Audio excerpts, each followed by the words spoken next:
Hello दोस्तों, स्वागत है आप लोगों का हमारे चैनल पर। इस क्लास में हम लोग देखेंगे यूपी पीसीएस प्री एग्ज़ाम 2023 के लिए टेस्ट सीरीज। और ये टेस्ट सीरीज दृष्टि की होगी। इसके पहले हम लोगों ने ध्येय आईएएस की टेस्ट सीरीज को सॉल्व किया है, जो कि 15 लेक्चर हो चुके हैं। उसके चैनल पर प्लेलिस्ट बनी हुई है यूपी पीसीएस 2023 के लिए। अगर आप लोगों ने नहीं देखा है तो चैनल पर जाकर देख लीजिए। सभी में डिटेल से क्वेश्चन को एनालाइज किया गया है। और क्वेश्चन वीडियो देखने का ये फ़ायदा होता है कि टेस्ट सीरीज में जो क्वेश्चन दिए गए हैं, अगर उससे संबंधित कोई भी फैक्ट है तो उसे हम लोग डिस्कस करते चलते हैं। तो इसमें जो है कि यही फ़ायदा होता है कि ज़्यादा से ज़्यादा फैक्ट हम लोगों के पास तैयार हो जाते हैं और पूरे टॉपिक का रिवीजन हो जाता है। आइए देखते हैं, हम लोग आज दृष्टि की टेस्ट सीरीज को सॉल्व करेंगे।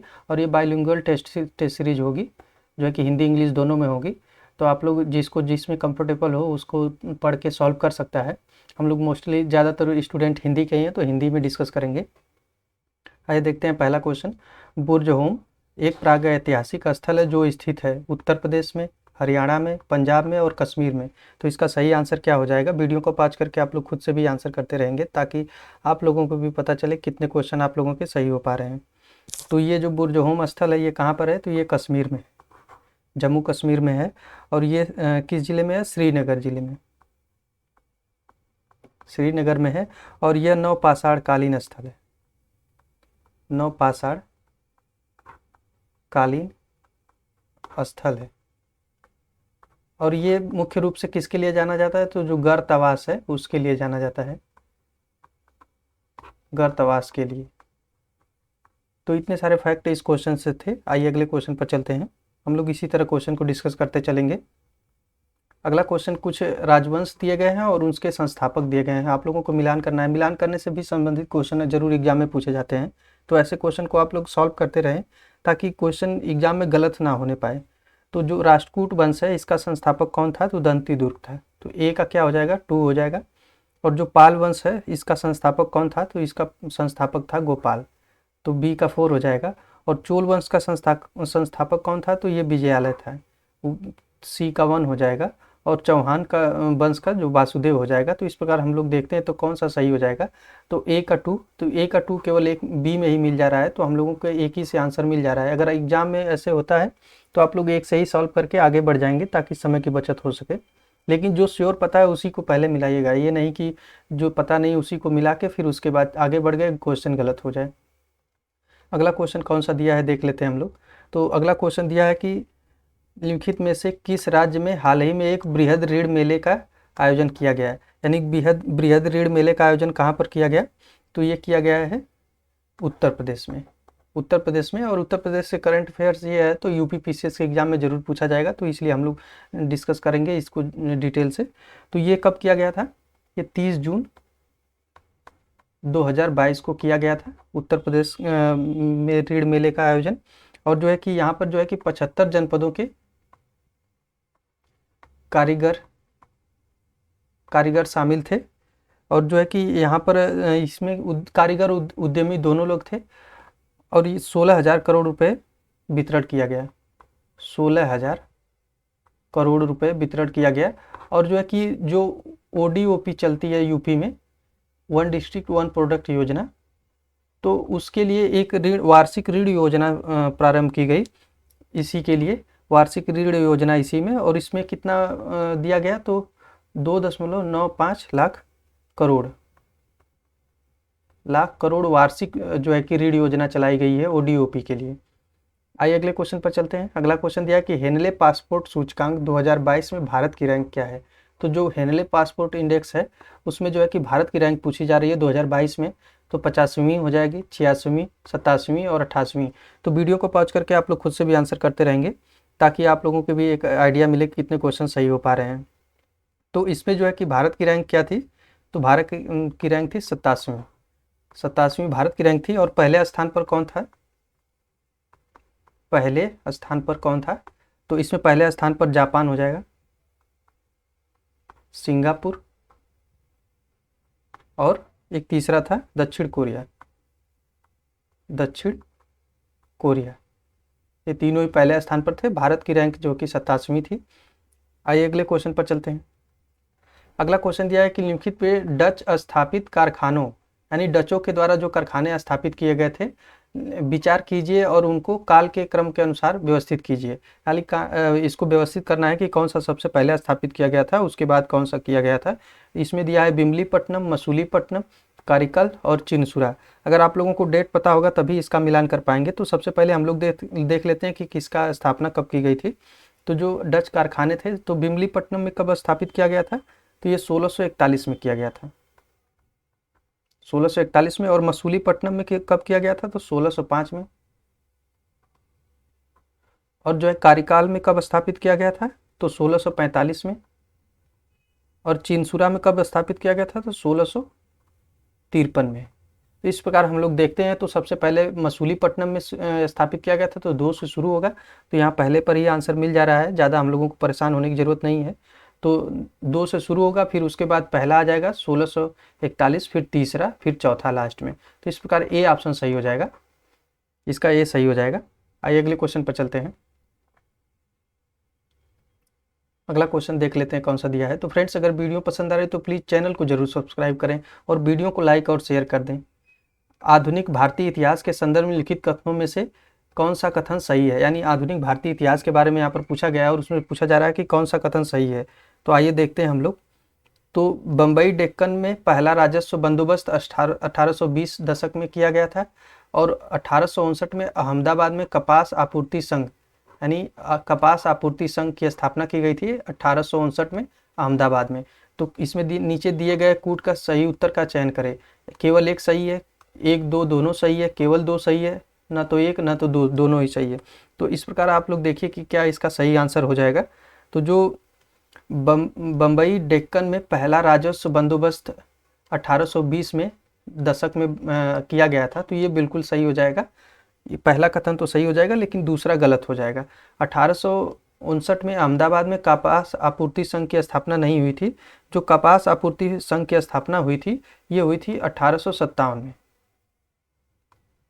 1857 में हुई थी। और ये अहमदाबाद में भी नहीं हुई थी, ये हुई थी ब्रिटेन में, ब्रिटेन में हुई थी। तो इस प्रकार ये दोनों ही तथ्य गलत थे, जो है कि अहमदाबाद और डेट जो दोनों दिया था, ये दोनों ही गलत हो जाएंगे। इसी के तहत जो है कि वर्ष 1859 में एक बनाया गया था मैनचेस्टर कॉटन कंपनी बनाई गई थी, ब्रिटेन में। तो ये 1859 में बनाई गई थी, ये भी एग्जाम में पूछा गया है। तो दूसरा गलत हो जाएगा, पहला सही हो जाएगा। तो इसका ए ऑप्शन सही हो जाएगा। आइए अगले क्वेश्चन पर चलते हैं। अगला क्वेश्चन दिया है कि निम्नलिखित में से किस तिथि को उत्तर प्रदेश द्वारा संचारी रोग नियंत्रण दस्तक अभियान का शुभारंभ किया गया। यानी उत्तर प्रदेश में जो दस्तक अभियान चलाया जा रहा है संचारी रोग नियंत्रण के लिए, तो उसका डेट पूछा गया है। तो आप लोग उत्तर प्रदेश से जितने भी करंट अफेयर्स होंगे उनको ध्यान से पढ़ेंगे, क्योंकि उत्तर प्रदेश पीसीएस का एग्जाम है, तो इससे ज़्यादा आने की संभावना रहेगी। तो इसमें ऑप्शन दिया है 1 जून 2022, 1 जुलाई 2022, 5 जून 2022, 5 जुलाई 2022। तो इसका सही आंसर क्या हो जाएगा, वीडियो को पॉज करके आप लोग खुद से भी आंसर करते रहेंगे। तो इसका सही आंसर हो जाएगा बी, यानी 1 जुलाई 2022 को उत्तर प्रदेश द्वारा संचारी रोग नियंत्रण कार्यक्रम दस्तक अभियान का शुभारंभ किया गया। और ये जो है कहाँ से शुरू किया गया है, तो गोरखपुर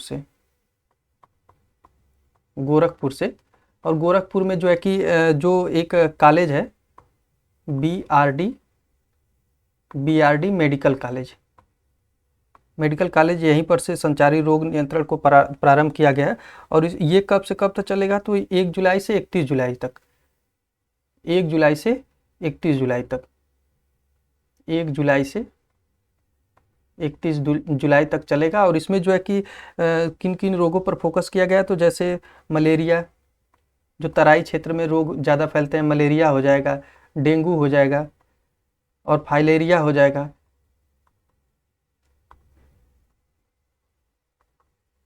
और जापानी इंसेफेलाइटिस हो जाएगा। ये सभी जो है कि इन रोगों के संचारी रोग जो हैं इनके नियंत्रण के लिए दस्तक अभियान चलाया गया था। तो बी ऑप्शन सही हो जाएगा यहाँ पे। परिमाण संबंधित है, यानी जो परिमाण दिया है ये किससे संबंधित है, हिमालयी क्षेत्र से, राष्ट्रीय राजधानी क्षेत्र से, पूर्वोत्तर क्षेत्र से, तटीय क्षेत्र से। तो इसका सही आंसर क्या हो जाएगा, वीडियो को पॉज करके आप लोग खुद से भी आंसर करते रहेंगे। तो जो परिमाण संबंधित है राष्ट्रीय राजधानी क्षेत्र से संबंधित है। ये राष्ट्रीय राजधानी क्षेत्र यानी दिल्ली में जो नगर प्रशासन से संबंधित है, नगर प्रशासन से। इसमें जो है कि ये किसके द्वारा जो है कि लॉन्च किया गया, तो जो हरदीप सिंह पुरी हैं,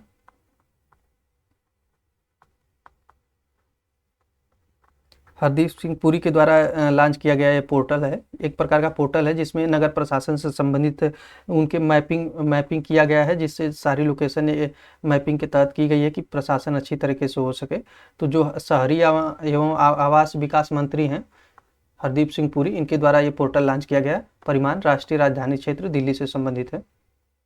आइए अगले क्वेश्चन पर चलते हैं। तो दार्शनिक विषयों से संबंधित बौद्ध ग्रंथ का नाम है, यानी जो बौद्ध ग्रंथ है दार्शनिक विषयों से संबंधित वो कौन सा है, उसी के बारे में यहाँ पर पूछा जा रहा है। तो वीडियो को पॉज करके आप लोग खुद से भी आंसर करते रहेंगे।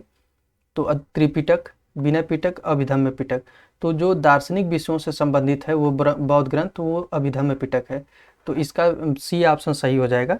अभिधम्य पिटक में दार्शनिक बातें कही गई है और विनय पिटक में क्या दिया गया है, तो यहाँ विनय पिटक में नियम दिए गए हैं शामिल होने के, बौद्ध में शामिल होने के नियम दिए गए थे विनय पिटक में। और जो अभिधम्य पिटक में उसमें दार्शनिक के बारे में जो कहा गया है। और ये त्रिपिटक जो है कि 3 पिटक हैं, विनय पिटक, अभिधम्य पिटक और सूत्र पिटक। ये तीनों पिटक को ही त्रिपिटक कहा जाता है। इसी के बारे में यहाँ पर पूछा गया था। आइए अगले क्वेश्चन पर चलते हैं। अगला क्वेश्चन कुछ शासक दिए गए हैं और उनका साम्राज्य दिया गया है। आप लोगों को मिलान करना है कि किसका क्या सही हो जाएगा। मिलान करने से संबंधित एग्जाम में बहुत पूछा जाता है क्वेश्चन। तो देवपाल का क्या हो जाएगा, तो देवपाल का साम्राज्य हो जाएगा पाल साम्राज्य। और दंती दुर्ग का क्या हो जाएगा, तो दंती दुर्ग का हो जाएगा राष्ट्रकूट। और भोज का क्या हो जाएगा, तो भोज का हो जाएगा प्रतिहार। और पृथ्वीराज का पृथ्वीराज चौहान तृतीय, इनको इसी नाम से जाना भी जाता था, पृथ्वीराज चौहान, जो मोहम्मद गोरी और इनके बीच जो कि तराइन का युद्ध हुआ था, तराइन का युद्ध, जिसमें जो है कि फर्स्ट वाले में चौहान विजयी हुए थे, विजयी, और सेकेंड वाले में गोरी। तराइन के 2 युद्ध हुए थे। तो फर्स्ट वाले में चौहान विजयी हुए थे और सेकेंड वाले में गोरी हुआ था, मोहम्मद गोरी। तो इसमें मिलान करने के लिए दिया हुआ था। तो ए का 2 हो जाएगा, ए का 2 हो जाएगा, तो इसको काट देंगे हम लोग। और बी का 3 हो जाएगा, तो बी का 3 इसमें दिया है केवल, तो ए का 2 बी का 3 हो जाएगा। तो इस प्रकार यहाँ पर बी ऑप्शन सही हो जाएगा। आप लोग एग्जाम में भी ऐसे करेंगे तो आसानी से क्वेश्चन गलत नहीं होने पाएंगे और आसानी से सॉल्व हो जाएंगे। आइए अगले क्वेश्चन पर चलते हैं, देख लेते हैं अगला क्वेश्चन क्या दिया है। अगला क्वेश्चन दिया है कि लहुरा देव प्राचीन स्थल उत्तर प्रदेश के किस जिले में स्थित है। जो लहुरा देव प्राचीन स्थल है उत्तर प्रदेश के किस जिले में है, उसी के बारे में यहाँ पर पूछा जा रहा है। तो इसका सही आंसर क्या हो जाएगा, इसमें ऑप्शन दिया है आगरा, संत कबीर नगर, अलीगढ़ और बलिया। तो जो लहुरा देव स्थल है प्राचीन स्थल, ये संत कबीर नगर में है, संत कबीर नगर में है। और यहाँ से जो ये कितने पुराने यहाँ पर चावल की खेती के प्रमाण मिले हैं, चावल की खेती के प्रमाण मिले हैं। और कितने साल पुराने हैं ये, तो 9000 से 7000 वर्ष पुराने। तो ये सबसे पुराना चावल के खेती का साक्ष्य जो है कि लहुरा देव से ही मिला है। और ये कहाँ पर है, तो ये संत कबीर नगर में है। ये एग्जाम में कई बार पूछा गया है, तो आप लोग इसको जरूर नोट करेंगे। आइए अगले क्वेश्चन पर चलते हैं। तो अगला क्वेश्चन दिया है कि मोहम्मद बिन तुगलक के शासनकाल के निम्नलिखित घटनाओं पर विचार करें और उनको कालक्रम के अनुसार व्यवस्थित करें। तो इसमें पूछा गया है कि जो मोहम्मद बिन तुगलक है, इसके शासनकाल की जो प्रमुख घटनाएं हुई थी उसको कालक्रम के अनुसार व्यवस्थित करना है कि सबसे पहले कौन सी घटना हुई थी। तो आइए हम लोग देखते हैं। तो इसने सबसे पहले इसमें ऑप्शन दिया है सांकेतिक मुद्रा का शुरुआत, कराची अभियान, राजधानी स्थानांतरण और दोआब का कराधान। तो इसने सबसे पहले क्या किया था, तो इसमें दोआब में कराधान यानी दोआब में क्षेत्र में कर की वृद्धि कर दी थी। और इसका दुर्भाग्य यही था कि जिस साल यह कर में वृद्धि किया उसी साल सूखा पड़ गया और ये जो है कि योजना इसकी फेल हो गई थी। इसकी सारी योजनाएं फेल हो गई थी। तो ये कब किया था? 1326 में, 1326 में किया था। ये तुगलक वंश का शासक है, तुगलक वंश का शासक है। वैसे तो सभी को पता होगा, थोड़ा सा रिवीजन के लिए बता दे रहे हैं। और उसके बाद जो है कि राजधानी में परिवर्तन किया। तो ये राजधानी कहाँ परिवर्तन किया था? तो ये किया था दिल्ली से देवगिरी, देवगिरी का नाम बदलकर इसने दौलताबाद कर दिया था। तो दिल्ली से दौलताबाद राजधानी परिवर्तित किया था। और ये कब किया था? तो 1327 में। और उसके बाद जो है कि इसने क्या किया? तो सांकेतिक मुद्रा का चलन किया था 1329 में। और उसके बाद किया था 1330 में जो है कराची अभियान। उसके बाद एक लास्ट में करता है ये कि इसकी और योजना थी जो खुरासन अभियान था, खुरासन अभियान। तो ये सभी जो है कि ये चाहे अभियान चलाया या जो है कि राजधानी परिवर्तित किया या सांकेतिक मुद्रा चलाया, सभी इसकी योजनाएं फेल हो गई थी जो है कि। तो इसका सही आंसर क्या हो जाएगा? तो सबसे पहले दोआब में कर वृद्धि हो जाएगी, उसके बाद राजधानी स्थानांतरण हो जाएगा। तो 4-3, तो सी ऑप्शन सही हो जाएगा यहाँ पे, 4-3-1-2, तो सी ऑप्शन सही हो जाएगा। तो आइए अगले क्वेश्चन पर चलते हैं। तो फ्रेंड्स, वीडियो को आप लोग लाइक और शेयर कर दीजिए और चैनल को जरूर सब्सक्राइब करें। निम्नलिखित में से किस स्थान पर उत्तर प्रदेश में प्लास्टिक अपशिष्ट प्रबंधन कॉन्क्लेव 2022 यानी प्लास्टिक अपशिष्ट प्रबंधन कॉन्क्लेव 2022 का आयोजन किया गया? मेनगर, आजमगढ़, लखनऊ और चंदौली। तो इसका सही आंसर क्या हो जाएगा? तो जो लखनऊ में है इसका आयोजन किया गया प्लास्टिक अपशिष्ट प्रबंधन कॉन्क्लेव 2022 का आयोजन। और ये कब किया गया था? 3 जुलाई 2022 को किया गया था। और यहाँ पे जो है कि अंतर्राष्ट्रीय ये इसी दिन जो है कि अंतर्राष्ट्रीय कैरी बैग मुक्ति दिवस भी है। जैसा कि पता है कि 1 जुलाई 2022 से प्लास्टिक को बैन कर दिया गया है, जो सिंगल यूज प्लास्टिक है। इसको यहाँ लिख देते हैं हम लोग ऊपर थोड़ा से, 1 जुलाई 2022 को प्लास्टिक बैन है, सिंगल यूज प्लास्टिक बैन कर दी गई है।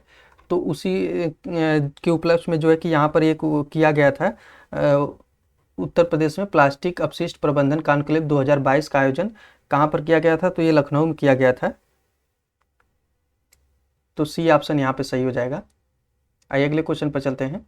अगला क्वेश्चन दिया है कि डिजिटल लोक अदालत के संदर्भ में लिखित कथनों में कौन सा कथन सही है? यानी डिजिटल लोक अदालत के बारे में पूछा जा रहा है और उसमें कहा जा रहा है कि कौन से कथन सही हो जाएंगे। तो डिजिटल लोक अदालत की शुरुआत नालसा के तत्कालीन अध्यक्ष DY चंद्रचूड़ ने की थी। और दूसरा ऑप्शन दिया आर्टिफिशियल इंटेलिजेंस और ब्लॉकचेन द्वारा संचालित भारत की पहली डिजिटल लोक अदालत उत्तर प्रदेश में शुरू की गई थी। तो इसमें ऑप्शन दिया है केवल एक सही है, 1-2 दोनों सही है, दो सही है और एक न तो एक न तो दो दोनों। तो इसका सही आंसर क्या हो जाएगा? तो न तो एक सही है न तो दो सही है, यानी दोनों ही गलत है। ये जो नालसा दिया है, डिजिटल लोक अदालत की शुरुआत नालसा के तत्कालीन अध्यक्ष DY चंद्रचूड़ नहीं थे, और ये उस समय थे जब ये शुरुआत की गई। तो उदय उमेश ललित, उदय उमेश ललित थे। और जो ये दिया है कि दूसरा कि आर्टिफिशियल इंटेलिजेंस और ब्लॉकचेन द्वारा संचालित भारत की पहली डिजिटल लोक अदालत, जो भारत की पहली डिजिटल लोक अदालत है ये उत्तर प्रदेश में किया गया है। तो ये भी गलत हो जाएगा। इसमें ये जो है कि राजस्थान, तो दोनों ही गलत हो जाएगा। डी ऑप्शन यहाँ पे सही हो जाएगा। अगला क्वेश्चन देख लेते हैं कौन सा दिया है। तो अगला क्वेश्चन दिया है कि लिखित में से कौन सा एक सही सुमेलित है। तो इसमें पूछा गया है कि कौन सा एक सही सुमेलित है। आइए देखते हैं हम लोग। तो सेंट थॉम का युद्ध ये 1748 दिया हुआ है। तो जो सेंट थॉम का युद्ध था ये जो है कि 1748, और अंबुर का युद्ध 1749, बांडीवास का युद्ध 1763 और बीदारा का युद्ध, इसे बेदरा का भी युद्ध कहा जाता है, बेदरा का युद्ध, तो इसमें पूछा गया कि कौन सा सही है। तो जो अंबुर का युद्ध दिया हुआ है 1749, ये सही हो जाएगा, यही पहला सही हो जाएगा। और ये जो दिया है कि सेंट थॉम का युद्ध, ये प्रथम कर्नाटक युद्ध, जो प्रथम कर्नाटक युद्ध है उसी को जो है कि सेंट थॉम का युद्ध के नाम से जाना जाता है, प्रथम कर्नाटक का युद्ध।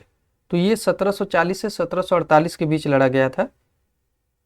और जो है कि यहाँ पर संधि हुई थी प्रथम कर्नाटक युद्ध में एक्स लॉ सॉपेल की संधि, एक्स लॉ सॉपेल की संधि के तहत ये प्रथम युद्ध कर्नाटक युद्ध समाप्त हुआ था।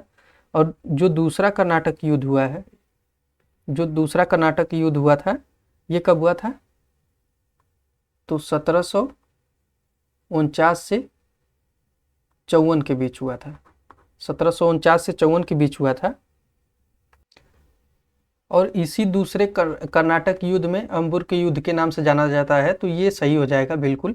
और जो तीसरा दिया हुआ है बांडीवास का युद्ध, ये जो बांडीवास का युद्ध हुआ था, ये हुआ था 1760 में, 1760 में हुआ था, तो ये गलत हो जाएगा 63 जो दिया है। और जो बेदरा का युद्ध दिया हुआ है, बेदरा का युद्ध हुआ था 1759 में, 1759 में हुआ था। तो इस प्रकार देखा जाए तो बी ऑप्शन सही हो जाएगा, बी सही सुमेलित था, बाकी जो है कि तीनों ही गलत थे। अगला क्वेश्चन देख लेते हैं। सहायक संधि में के संदर्भ में लिखित में से कौन सा कथन सही है? यानी सहायक संधि के बारे में पूछा जा रहा है और उसमें कहा जा रहा है कि कौन सा कथन सही हो जाएगा, उसी के बारे में जो है कि यहाँ पर ऑप्शन दिया है कि लॉर्ड वेलेजली ने सहायक संधि की शुरुआत की थी। हैदराबाद का निजाम सबसे पहले अंग्रेजों के साथ सहायक संधि में शामिल हुआ था।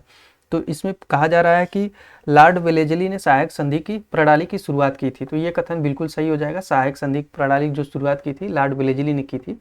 और सहायक संधि में होता क्या था, तो जो देसी रियासतें थीं या देसी राजा थे भारत के, उनको जो है कि ब्रिटिश सेना अपने पास रखनी पड़ती थी अपने खर्चे पर, यानी कि ब्रिटिश सेना का खर्चा जो है कि भारतीय राजा वहन करते थे।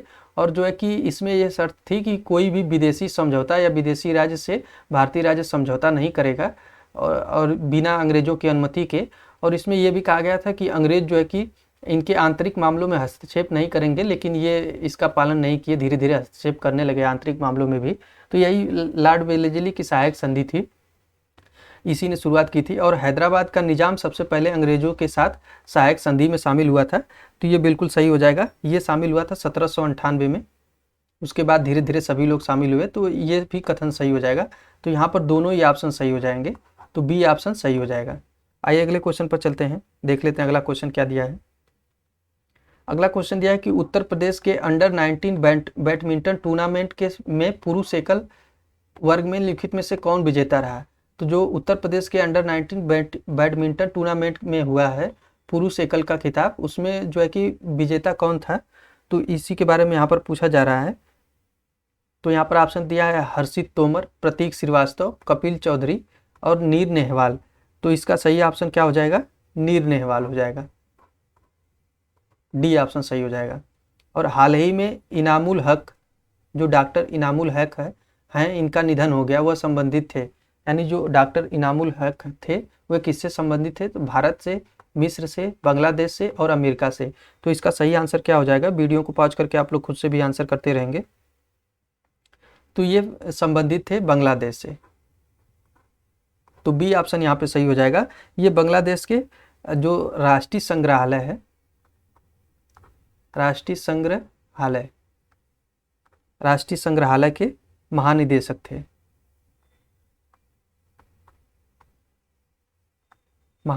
थे, और जो है कि इनका निधन कब हुआ था? जुलाई 2022 में हुआ।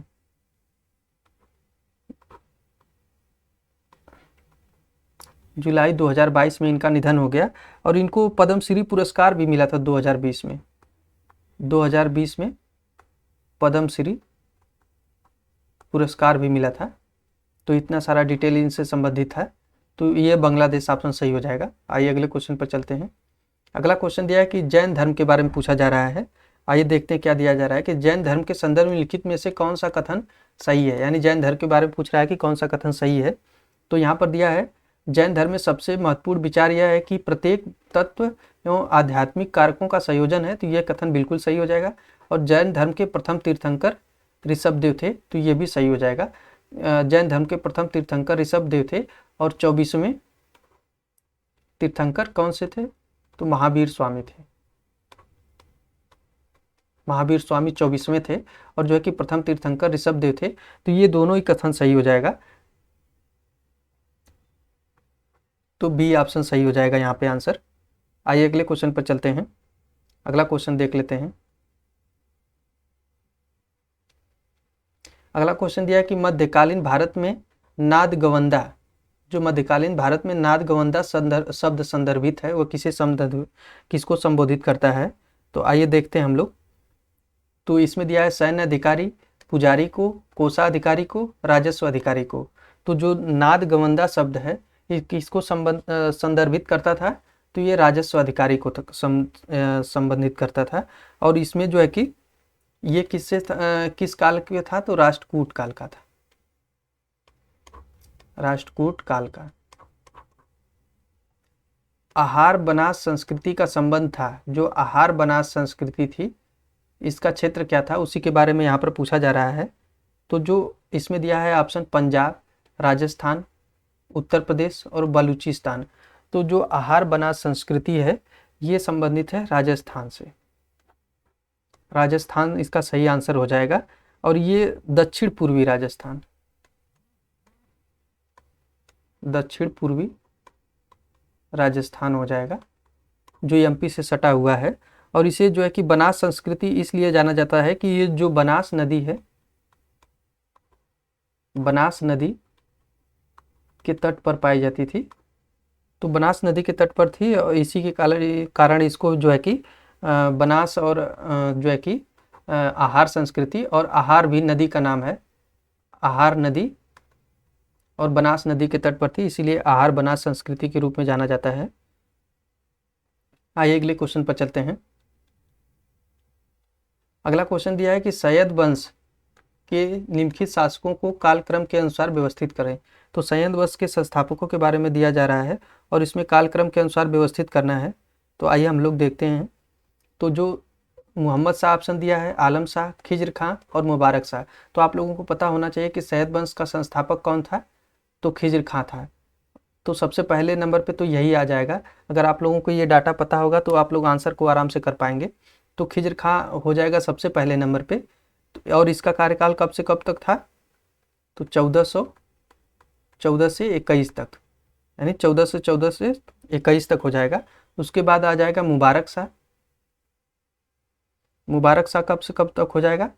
तो 1421 से 1434 तक। उसके बाद कौन आ जाएगा? तो उसके बाद आ जाएगा मोहम्मद शाह। इसका कार्यकाल कब से कब तक था? तो 1434 से 43 के मध्य था। और आलम शाह, आलम शाह कब हो जाएगा? तो 43 से 51, 43 से 51 तक। तो इस प्रकार हम लोग देखते हैं। तो सबसे पहले 3 आ जाएगा, उसके बाद 4 आ जाएगा, उसके बाद आ जाएगा 1, फिर 2, 3 4 1 2। तो डी ऑप्शन यहाँ पे सही हो जाएगा, डी ऑप्शन सही हो जाएगा। आइए अगले क्वेश्चन पर चलते हैं फ्रेंड्स।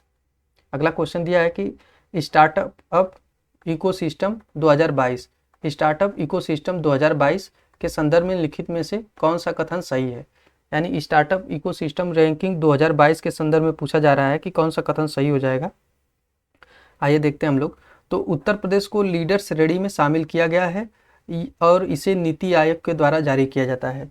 तो इसमें जो पहला कथन दिया है, उत्तर प्रदेश को लीडर श्रेणी में शामिल किया गया है, तो ये कथन बिल्कुल सही हो जाएगा। और इसे नीति आयोग के द्वारा जारी किया जाता है, तो ये गलत हो जाएगा। ये जारी किया जाता है उद्योग एवं आंतरिक व्यापार संवर्धन विभाग के द्वारा जारी किया जाता है, नीति आयोग के द्वारा नहीं जारी किया जाता है। और ये कब जारी किया गया था? तो 4 जुलाई 2022 को जारी किया गया। और इसमें उत्तर प्रदेश को लीडर श्रेणी में जो है कि रखा गया था। और इसमें कई श्रेणियां थी, कुल 5 श्रेणियां जारी की गई थी, 5 श्रेणियों में, जिसमें उत्तर प्रदेश को लीडर श्रेणी में रखा गया था। इसमें 5 श्रेणियां कौन कौन सी थी? तो बेस्ट परफॉर्मेंस, टॉप परफॉर्मेंस और लीडर्स और एस्पायरिंग लीडर्स और इमर्जिंग स्टार्टअप इकोसिस्टम। तो ये कुल 5 श्रेणियां थी। और जो है कि इसमें स्टार्टअप इकोसिस्टम में सबसे आगे कौन था? तो ये जो श्रेणी दी गई है स्टार्टअप इकोसिस्टम, इसमें जो है कि नंबर 1 पे गुजरात नंबर 1 पे था ये स्टार्टअप इकोसिस्टम में। और जो है कि टॉप परफॉर्मेंस में कौन कौन थे? तो जो टॉप परफॉर्मेंस हैं, तो इसमें नंबर 1 पे कौन था? तो टॉप परफॉर्मेंस नंबर 1 पे हो जाएगा केरल, उसके बाद महाराष्ट्र, ये एग्जाम में पूछा गया तो आप लोग जरूर नोट करेंगे, उड़ीसा,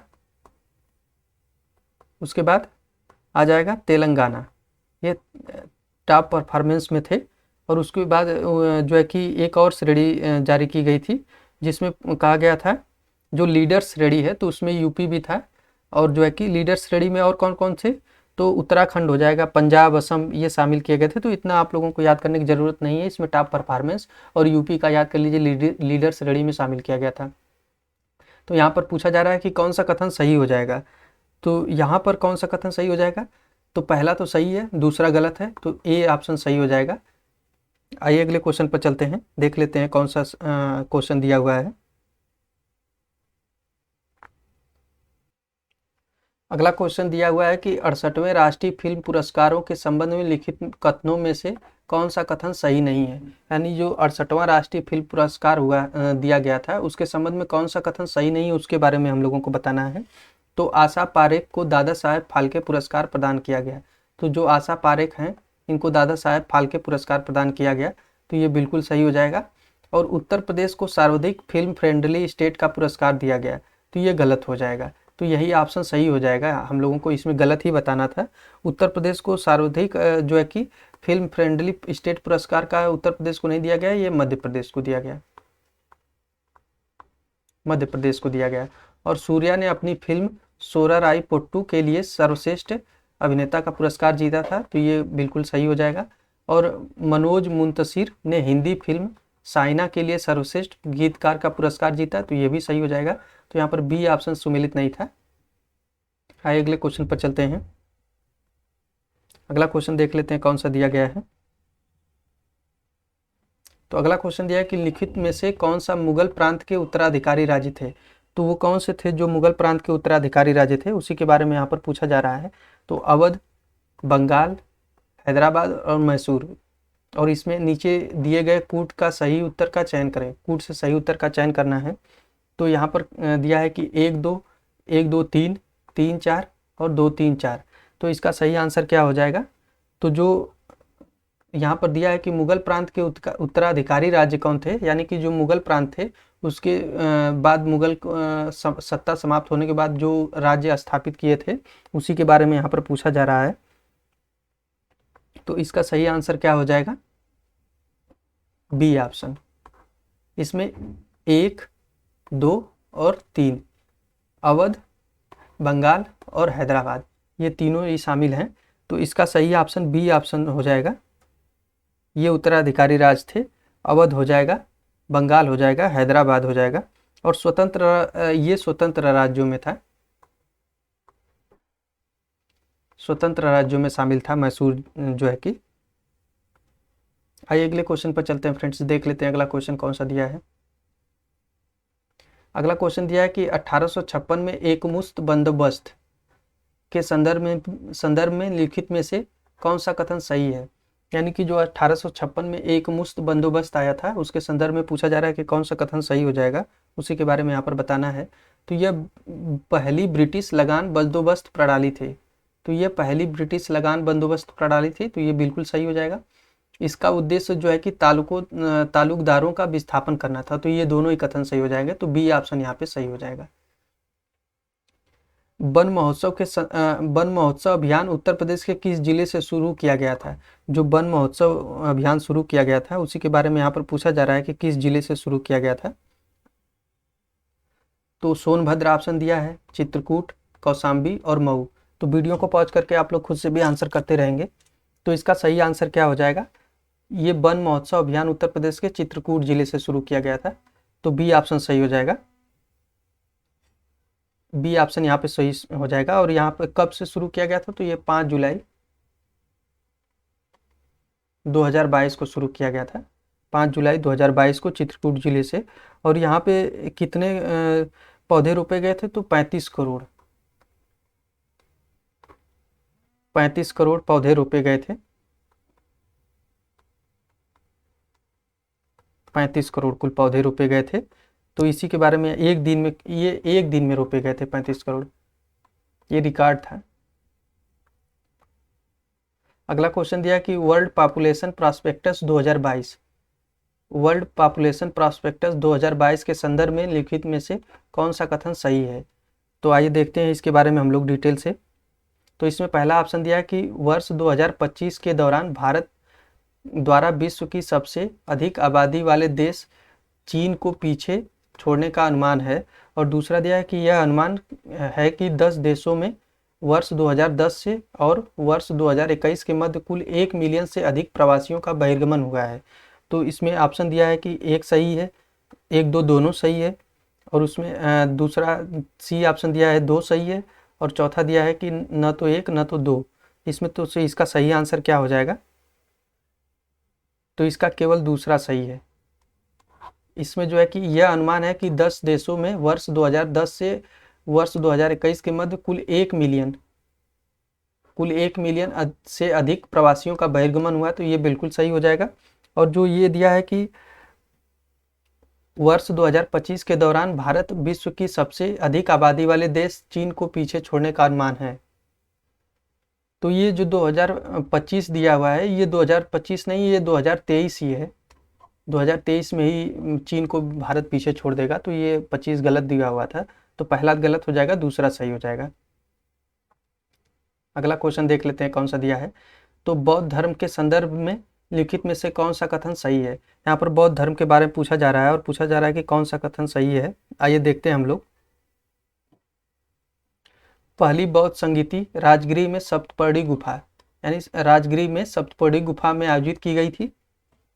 तो जो पहली बौद्ध संगीति आयोजित की गई थी, ये सप्तपर्णी गुफा में की गई थी, राजगृह में। तो ये बिल्कुल सही हो जाएगा पहला। और महाप्रजापति में गौतमी भिक्षुणी बनने वाली पहली महिला थी। तो ये भी सही हो जाएगा। तो यहाँ पर दोनों ही कथन सही हो जा रहा है। जो पहली बौद्ध संगीति हुई थी, ये 483 ईसा पूर्व में हुई थी।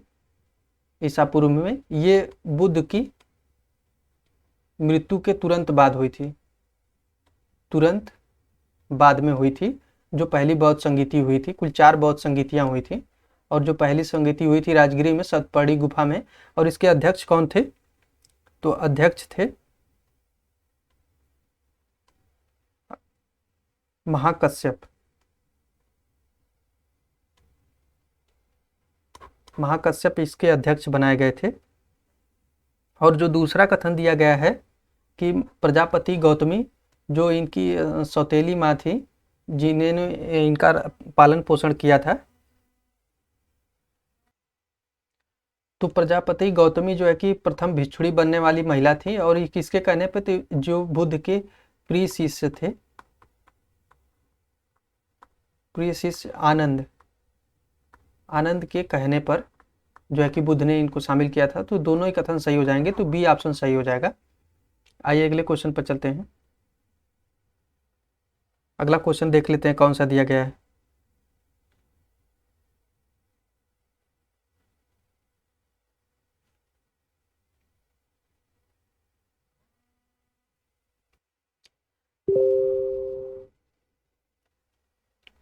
अगला क्वेश्चन दिया है कि चोल साम्राज्य के संदर्भ में लिखित में से कौन सा कथन सही है? विजयालय चोल ने चोल वंश का संस्थापक था। तो ये कथन बिल्कुल सही हो जाएगा। विजयालय जो चोल था, इसका कार्यकाल कब? चोल साम्राज्य का कार्यकाल था 900 से 1200 के मध्य। और विजयालय जो है कि चोल वंश का संस्थापक था। और अगला दिया है कि गंगईकोंड चोल शब्द का अर्थ है वह राजा जिसने गंगा पर विजय प्राप्त की थी। तो ये भी कथन सही हो जाएगा। दोनों ही कथन सही हैं। यहाँ पर जो है कि दोनों कथन सही हो जाएगा। इसका संस्थापक जो था बिजाला चोल था और ये पल्लवों के सामंत थे। जो चोल थे पल्लवों के सामंत थे। ये भी पूछा गया कि किसके सामंत थे, पल्लवों के चोल के सामंत थे।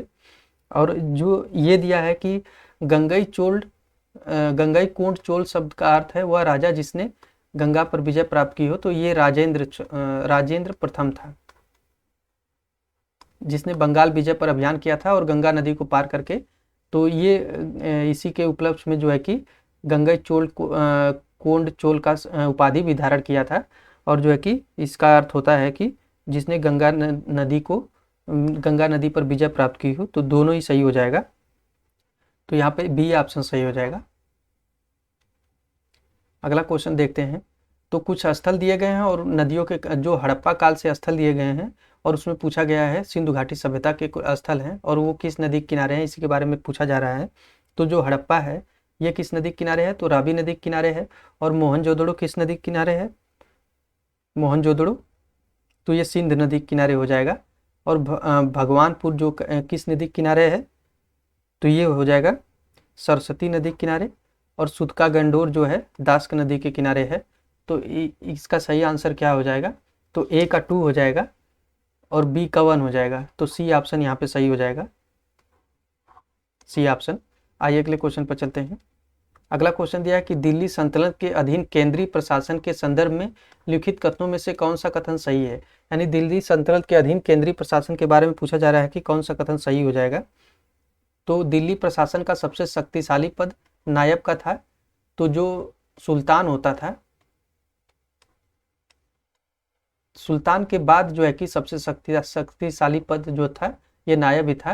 वास्तविक रूप में जो है कि सुल्तान के अधिकारों का प्रयोग नायब ही करता था सुल्तान की इच्छा के अनुसार। तो ये पहला सही हो जाएगा। और बलबन द्वारा दीवान अर्ज नामक सैन्य विभाग की स्थापना की गई थी। तो जो यहाँ पर दिया है दीवान अर्ज नामक सैन्य विभाग की स्थापना की गई थी, तो ये किसके द्वारा की गई थी, बलबन के द्वारा। तो ये भी सही हो जाएगा। और दीवान अर्ज विभाग को सुदृढ़ किसने किया था, अलाउद्दीन खिलजी ने और बेहतर बनाया। अलाउद्दीन खिलजी ने बेहतर बनाया। जैसा कि पता होगा कि अलाउद्दीन खिलजी ने दाग एवं हुलिया प्रथा, घोड़ों की दागने की प्रथा और हुलिया प्रथा लागू की गई थी। तो ये सैन्य विभाग से संबंधित ही सारे सुधार किए गए थे अलाउद्दीन खिलजी के द्वारा। और जो दीवान अर्ज विभाग है ये सैन्य विभाग से संबंधित था। इसको बलबन ने जो है कि स्थापना किया था। और दिल्ली सल्तनत का सबसे शक्तिशाली पद नायब का था, जो सुल्तान के बाद सबसे शक्तिशाली पद माना जाता था। तो ये दोनों ही कथन सही हो जाएंगे। तो बी ऑप्शन सही हो जाएगा यहाँ पे। आइए अगले क्वेश्चन पर चलते हैं। अगला क्वेश्चन दिया है कि लिखित में से किस स्थान पर यूनिक रिवर आर्ट गैलरी बनाई जाएगी, कानपुर, प्रयागराज, बलिया और वाराणसी। तो यहाँ इसका सही आंसर क्या हो जाएगा, प्रयागराज हो जाएगा इसका सही answer. Unique river art gallery बनाई जाएगी प्रयागराज में। और ये किसके द्वारा बनाई जा रही है, तो राष्ट्रीय राजमार्ग प्राधिकरण के द्वारा बनाई जाएगी। और ये संगम तट पे बनाई जाएगी, जो प्रयागराज में है संगम तट पे। तो इसका जो है कि बी ऑप्शन सही हो जाएगा। अगला क्वेश्चन देखते हैं कौन सा दिया है।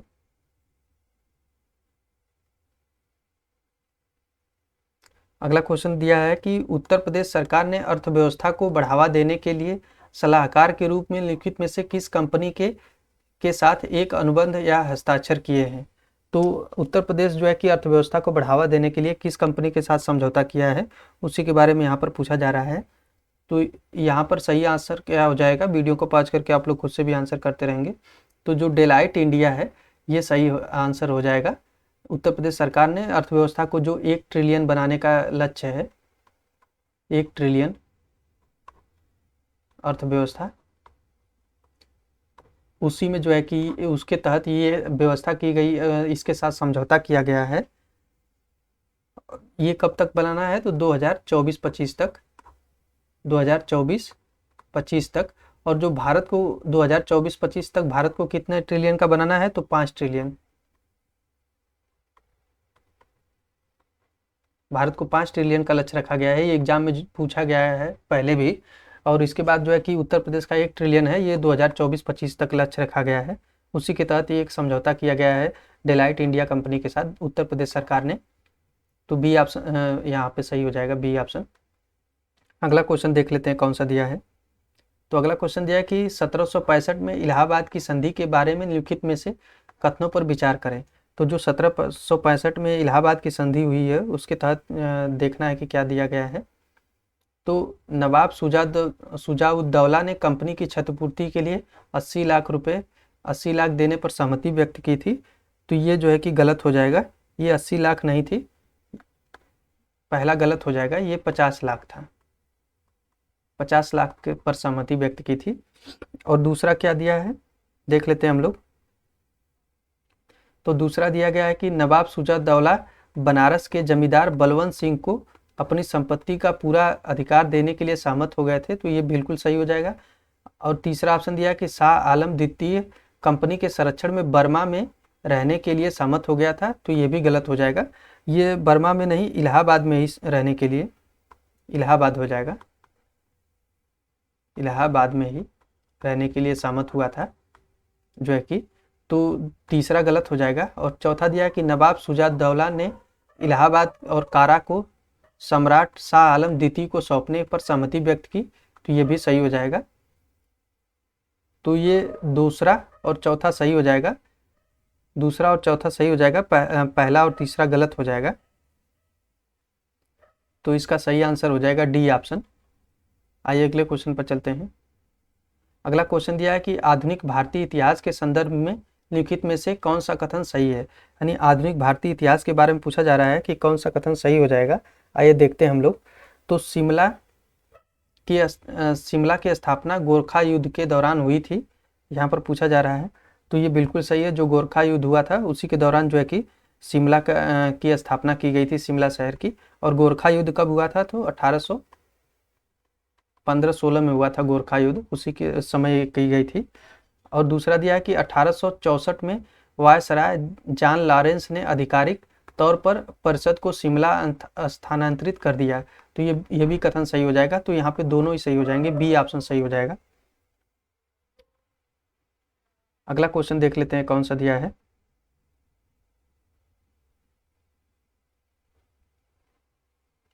निम्नलिखित में से कौन सा सबसे बड़ा शॉपिंग मॉल है, यानी कि भारत में सबसे बड़ा शॉपिंग मॉल कौन सा है, इसी के बारे में यहाँ पर पूछा जा रहा है। तो ये हो जाएगा लुलु मॉल। अभी हाल ही में उत्तर प्रदेश में खोला गया था, ये 10 जुलाई 2022 को लुलु मॉल खोला गया। कहाँ पे? लखनऊ में। तो ये भारत का सबसे बड़ा शॉपिंग मॉल है। ये भी क्वेश्चन पूछा जा सकता है एग्जाम में, क्योंकि उत्तर प्रदेश से रिलेटेड है। तो ये ध्यान रखने की चीज़ें हैं, क्योंकि यूपी पीसीएस के एग्जाम में चांस है कि यूपी से ही ज़्यादातर करंट अफेयर्स पूछे जाएं। और अगला क्वेश्चन दिया है कि हाल ही में कंगनहल्ली स्थल खबरों में था, यह स्थित है। तो कंगनहल्ली कहाँ पर है? उत्तर प्रदेश में, कर्नाटक में, केरल में और महाराष्ट्र में। तो इसका सही आंसर क्या हो जाएगा? ये कर्नाटक में है। और ये कंगनहल्ली कर्नाटक के कुलबर्गा जिले में है। कुलबर्गा जिले में ये प्राचीन बौद्ध स्थल है।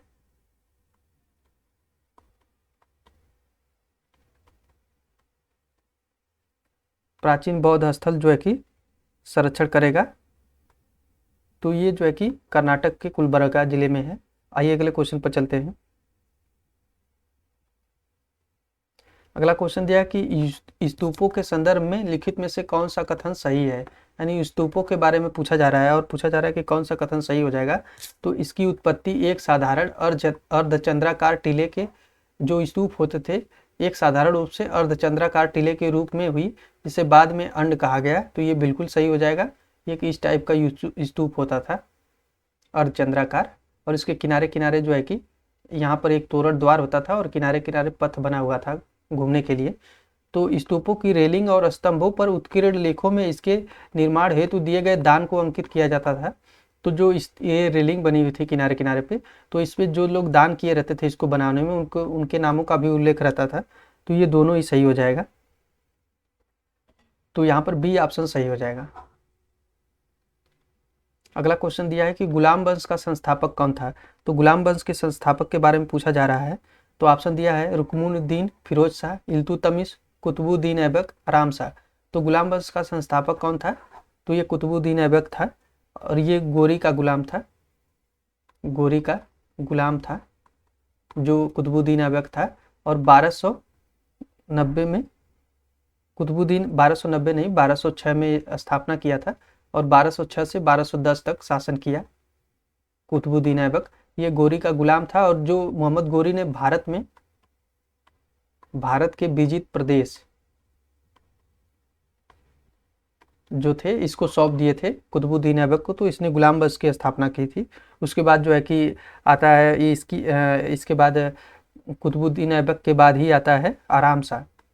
आराम शाह 1210 के बाद शासन करता है। उसके बाद आता है इल्तुतमिश, उसके बाद इल्तुतमिश के बाद आता है रुकमुनुद्दीन फिरोज शाह। ये गुलाम वंश के संस्थापक हैं। जैसा कि इल्तुतमिश को क्या कहा जाता है? गुलामों का गुलाम,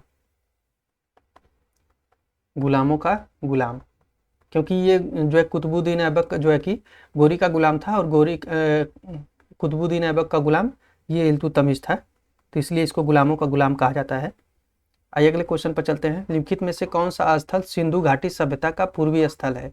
मेहरगढ़, मंडी, सरायकोला और आलमगीरपुर। तो जो आलमगीरपुर है ये सिंधु घाटी सभ्यता का सबसे पूर्वी स्थल है और ये मेरठ में है। ये पूछा गया है एग्जाम में, कहाँ पर? मेरठ में और हिंडन नदी के किनारे है, हिंडन नदी के किनारे है। तो आप लोग जरूर इसको नोट करेंगे, ये एग्जाम में पूछा गया है। आइए अगले क्वेश्चन पर चलते हैं, देख लेते हैं अगला क्वेश्चन कौन सा दिया है।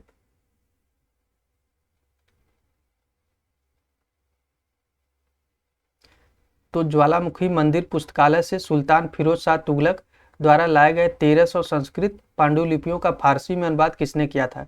तो जो ज्वालामुखी मंदिर के पुस्तकालय से फिरोज शाह तुगलक के द्वारा लाए गए थे 1300 संस्कृत पांडुलिपियों का फारसी में अनुवाद किसने किया था, उसी के बारे में यहाँ पर पूछा जा रहा है। तो इसका अरिजुद्दीन खान ने किया था, तो ए ऑप्शन सही हो जाएगा। अगला क्वेश्चन दिया है कि लिखित में से कौन सा डिवीजन देश का पहला रेलवे डिवीजन बन गया है जहां संचालित मेल एक्सप्रेस ट्रेनों की अधिकतम गति 130 किलोमीटर प्रति घंटे तक पहुंच गई है? तो वह कौन सा डिवीजन है उसी के बारे में पूछा जा रहा है कि जहां ट्रेनों की अधिकतम गति 130 तक पहुंच गई है। तो ये प्रयागराज डिवीजन हो जाएगा, प्रयागराज डिवीजन। तो ये रेलवे संबंधित एक क्वेश्चन है दिया हुआ है करंट का। आइए अगले क्वेश्चन पर चलते हैं, देख लेते हैं अगला क्वेश्चन कौन सा दिया है। तो अगला क्वेश्चन दिया है कि वैश्विक ऊर्जा पुरस्कार 2022 के प्राप्तकर्ता कौन है? तो जो वैश्विक ऊर्जा पुरस्कार है ये 2022 के प्राप्तकर्ता कौन है, इसी के बारे में यहाँ पर पूछा जा रहा है। तो जो कौशिक राजशेखर हैं यही हैं वैश्विक ऊर्जा पुरस्कार 2022 के प्राप्तकर्ता। ये भारतीय मूल के हैं और जो है कि ह्यूस्टन विश्वविद्यालय में प्रोफेसर हैं। इन्हीं को जो है कि वैश्विक ऊर्जा पुरस्कार 2022 मिला है, तो सी ऑप्शन सही हो जाएगा। अगला क्वेश्चन दिया कि निम्नलिखित घटनाओं पर विचार कीजिए तथा उनको कालक्रम के अनुसार व्यवस्थित करें। यानी कुछ घटनाएं दी गई हैं और कालक्रम के अनुसार व्यवस्थित करना है, तो उसी के बारे में दिया है। तो आइए देखते हैं, सूरत की संधि कब हुई थी? तो 1775 में हुई थी। और पुरंदर की संधि कब हुई है? तो 1776 में हुई है, 1776 में। और सालबई की संधि कब हुई थी? तो 1782 में हुई थी। और बेसिन की संधि कब हुई थी? बेसिन की संधि हुई थी 1802 में। तो इस प्रकार अगर डेट हम लोगों को पता चल गया है तो हम लोग मिलान कर पाएंगे आराम से। तो सूरत की संधि सबसे पहले 1 हो जाएगा, 2 हो जाएगा, 3 हो जाएगा, 4, 1 2 3 4। तो ये क्रम से ही मिला हुआ है। तो हम लोग देख लेते हैं यहाँ पर कुछ गलत हो रहा है। तो यहाँ पर अगर हम लोग 1 2 3 4 तो सी ऑप्शन सही हो जाएगा यहाँ पे। आइए अगले क्वेश्चन पर चलते हैं फ्रेंड्स, देख लेते हैं अगला क्वेश्चन कौन सा दिया है।